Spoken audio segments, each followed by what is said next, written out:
शहर पटना के सबसे मसरूफ तरीन इलाकों में से एक गांधी मैदान में वाक़े कारगिल चौक पर यूं तो सुबह शाम हजारों गाड़ियां दौड़ती हुई नजर आती हैं। दौड़ भाग की जिंदगी में सब मसरूफ नजर आते हैं, मगर उनमें से एक ई रिक्शा ड्राइवर जब मुसाफिरों को पटना जंक्शन तक पहुंचाने के लिए अपनी आवाज बुलंद करता है तो लोगों की नजरें कुछ देर के लिए उस ड्राइवर पर ठहर जाती हैं। मुसाफिरीन को सवारी के लिए बुलाने वाले ड्राइवर सर पर टोपी व कुर्ता पैजामा जेब तन किए हुए रहता है, और जब कोई सवारी नहीं मिलती तो वो अपने रिक्शे में बैठकर कुरान की तिलावत करने लगते हैं। रिक्शा चलाने वाला कोई आम ड्राइवर नहीं बल्कि हाफिज कुरान है, जिसका नाम मोहम्मद मुकर्रम है। कुरान और हदीस में जहां हाफिज कुरान की बड़ी फजीलतें बयान की गई हैं, वहीं ये भी बताया गया है कि कल क़यामत के दिन सूरज से भी ज्यादा चमकदार और रोशन ताज हाफिज कुरान को पहनाया जाएगा। मगर गुर्बत व अफलास में जिंदगी बसर करने वाले हाफिज मुकर्रम सूरज की तपिश और चिलचिलाती धूप में मेहनत करते हुए अपने अहलो अयाल की किफालत और दो वक्त की रोटी के लिए रिक्शा चलाने पर मजबूर हैं।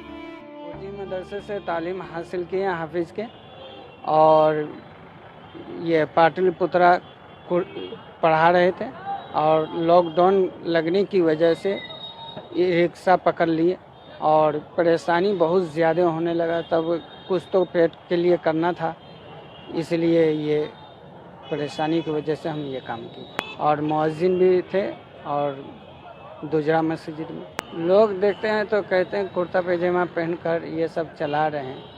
तो मजबूरी यही है कि जब कुछ कमाई नहीं है तो कमाई की वजह से हम ई रिक्शा चला रहे हैं, और ये नहीं कि किसी का चोरी कर कर किसी का डाका मार कर कमा के खाना मेरा ये फ़र्ज नहीं है। मेरा मेहनत करके खाना। हाफिज मुकर्रम बताते हैं कि हाफिज कुरान होकर रिक्शा चलाना उनकी मजबूरी है। काफी तगोदो के बाद जरिए माश के लिए कोई जगह बेहतर नहीं मिली तो बूढ़े माँ बाप और अहलिया समेत बच्चों की परवरिश के लिए उन्होंने ये रास्ता अख्तियार किया।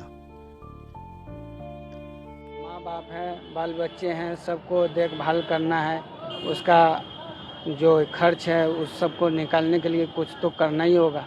नहीं करेंगे तो खाएंगे कहाँ से। मेरा मकसद ये है कि बच्चे को तालीम देना और पढ़ाने का है, और इसलिए है कि जब नहीं हुआ अब होगा तो इंशाल्लाह इसको छोड़कर पढ़ाना शुरू करेंगे। हम जैसे हाफिज आलिम बहुत से ऐसे हैं कि ठेला ई रिक्शा पान की दुकान खोले हुए हैं। अगर दीन तंजीम ये मौका दे तो पढ़ने पढ़ाने का, तो इंशाल्लाह ये काम हम छोड़ दें।